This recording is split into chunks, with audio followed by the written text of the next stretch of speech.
Toti kalakaka na likambo etali désignation ya président ya Seni mwana mboka Ronsard Malonda kasi maître Papi Léonard yepe apesi likanisi na ye tolanda na bokebi nyoso. Erika awa naza sûr, je suis convaincu que la population tout entière ezali kolandanga par rapport à sujet ya candidature ya monsieur Ronsard Malonda. Puisque surtout qu'il y a une genèse, la progéniture même, il y a Makambo Oyo, moi on a été le pasteur de son état, à Otaki, Nabisika Obino Mokoboye Bimalamu, puisque pouvoir tout ça, il y a pouvoir y a au lobby, Balio Mubimba. Kasi, Balongola, monsieur Koy Mulunda, Asali Oyo Asalaki.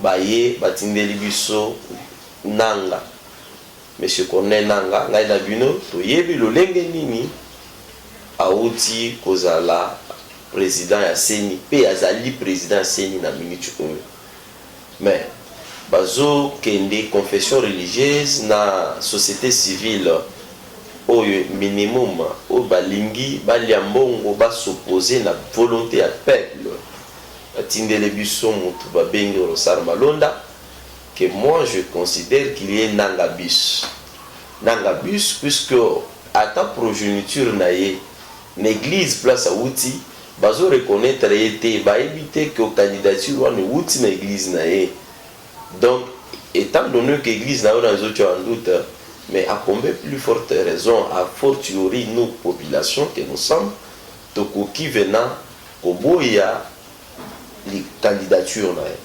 Donc, je demande na banganga nzambe nyonso bazonge la responsabilité na.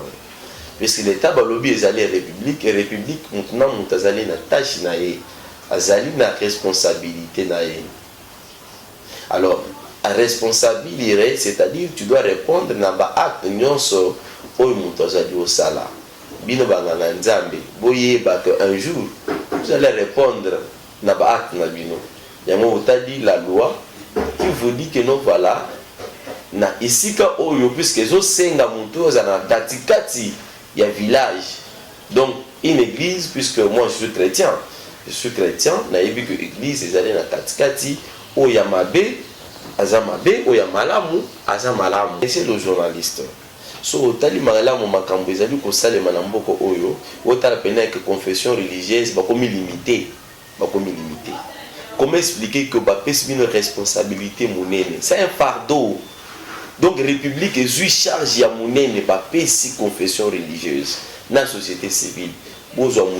Azali au milieu du village puisque même la Bible lobby église ezali na katikati et yebi muta parti politique songolo tom pakalate bazali na katikati ya ngwana loi na biso ya malamu et proposer que nani président Seni autana ba nganga nzambe. Mais ce que bango banganga nzambe wana esengeli ba prêcher par de bons exemples.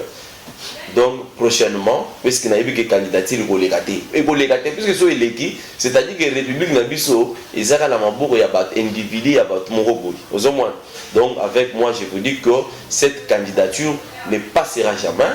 Erika Tokomi tango ya rubrique na biso ya invité du jour. Lelo invité na biso ya liboso ezali bongo une dame, la présidente ya Ligue des démocrates au parti politique bengi LIDEC na mokuse maman Angèle Makombo Tumba. Erika. Voilà, azali déjà na kati ya plateau na biso ya magazine Erika. Bonjour maman. Bonjour papa Maruchi. Oui, tozana esengo, oza déjà ndako na yo to yambio lisusu. Mokolo ya lelo. Lelo tozo kende directement na question d'actualité et pour na ko loba déjà que démission tout comme la biso awa démission ya monko ya ba maman o pesa actrice politique lokola yo et madame Rita Bolawer secrétaire générale ya DGRK a outil na ko démissionner pour na yo sangwana et oza pour contre démissionner et sous un commentaire au Baxaki non maman Rita Bola Boye Bibino Nyonso azana poste moko ya munene DG na DGRK na déjà cas parquet à sali banquette ba monique 2 millions de dollars et kozanga. Donc ba bengisiye banquette et bandi. Siko je crois que ezaki deuxième fois à Kende c'est là. C'est là. Enquête et bandi. Siko enquête et ko continuer. Yé le kola balobaka na lopoto a ko bénéficier na présomption d'innocence. Mais a eu décision ya ko démissionner. Eza geste moko rare na Congo. Toza na culture wana te bazuyo na mbeba bakosala enquête otikala ti na suka. Oh le bakaka je suis innocent mais yé a démissionné pour nangai c'est une bonne chose, c'est un bon geste. Et natangi lettre na ya démission te mais na ko comprendre que démission wana elingo lobaka ngai Rita Bola naza impliqué na procédure judiciaire bako bengisanga na parquet plusieurs fois na lingité que lokola naza na makambo wana ba invitation na parquet et perturbé mosala ya déjà cas mikolo nyonso batuba mituna lelo déjà accueilli lelo ake ko répondre na invitation te na démissionné comme ça mosala na déjà cas et ko continuer na kimia. Donc ngana ko apprécier geste wana et tant na yoka ki yango na lobby c'est rare na Congo na biso et c'est rare na ba mikonzi na biso ya mibali souvent mobali azu mosala ndenge wana ata soki ba fundi ye mbongo ezangi boye te akotika la tina suka non mibali ba démissionnera te toza na culture wana te il a démissionné pour mosala na déjà cas et continuer na kimia pendant que procédure et continuer mais lingo lobate lokola démissionné justice et suki wana non justice et continuer enquête aza na présomption d'innocence mais et nga na sepeli na geste wana na lobby eza na culture na bisote et soki botali bien mibali bazwaka ba décision boyete ba démissionnaka te mobali soki aza na procédure moko judiciaire mbongo ezangi akotikala kaka wana ya démissionner mais démission wana elingo lobate que justice pe esuki wana justice e continuer mosala na ye mais ye sikoyo akozala na koloba motema kimia te mais akozala disponible pour kende na ba invitation ya parquet.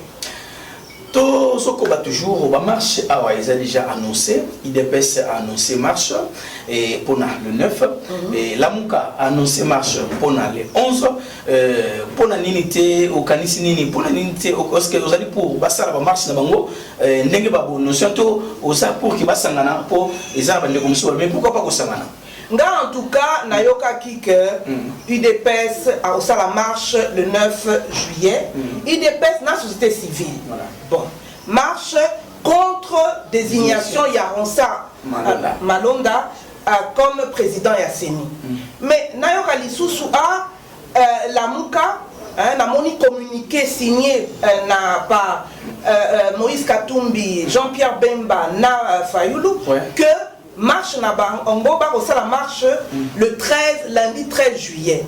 Donc deux marches différents, organisateurs différents mais pour un objectif moko, pour un combat politique moko, c'est-à-dire désignation à Rosa en Malonda na Seni. Nga et puis ça kinga mawa mingi. Balobaka na lopoto l'union fait la force. Il fallait basangana et il y a un impact moko munene batunu bakaloba oh non bakako sangana te la muka aza opposition mais UDPS baza parti présidentiel UDPS mais et pourquoi pas ce qui cause yamboka eza cause moko vraiment yamakasi important boko sangana opposition majorité présidentielle c'est le même objectif.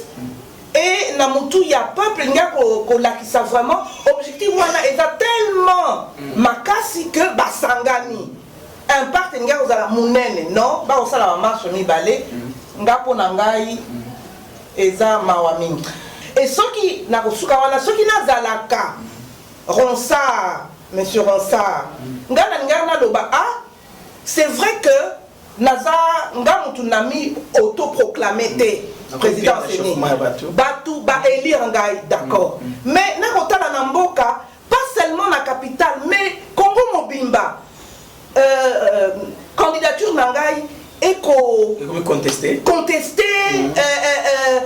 batu ba sepelité ba annoncer ba marche non pour la kimia mboka je me retire nazana nous jeunes Nako Zonga dans 5 ans, ceux qui n'ont livré mon salango à Séni, dans 5 ans je reviens candidat à la présidente de la Séni. Malheureusement, Nambo Cannabiso, tous un sens moral ou anaté, moral politique, Nako Kabatumingi Bako Lobate, Yemoko a mis de se désigner élire donc pour aligner à ben dans autres il faut atikala bonabo et si considération même ethnique et au côté na kati non il faut tous un sens élevé wana olingi mboka trouble kota pour la candidature na Séni alors que toyebi makamususu pe tokoloba wate mais toyebi biso to zalaki na ba processus électoraux ango toyebi Makambonini les kamaki na Séni. Yangwana to signé ango to lobi to boy. Ezaki bongo madame Angèle Makombo Ntumba, présidente du parti politique LIDEC. Mot de la fin pour la édition Mokolo Lelo. Mot de la fin, Gana ko souhaité pour Namboka Nangai, Soki parce que Nayoki gouverneur Nabiso ya ville de Kinshasa a boyi ba marche, a pesi réponse négative. Na UDPS, na la Mouka et na Batuya FCC parce que Bango P va annoncer ba marche. Bon, tout ce que je souhaite, c'est que Lelo Nayoki P que ministre VPM y a intérieur à Koyamba, organisateur y a ba marche. Tout ce que je souhaite pour Namboka na Biso, ce qui autorisation et Pesami. Tout marché na kimia, marche pacifique, violence d'où qu'elle vienne, biso na l'idée to lingarate. Donc tout marché paisiblement, calmement, ti na palais du peuple pour la mémoire. Merci. Na merci papa Maroche. Eric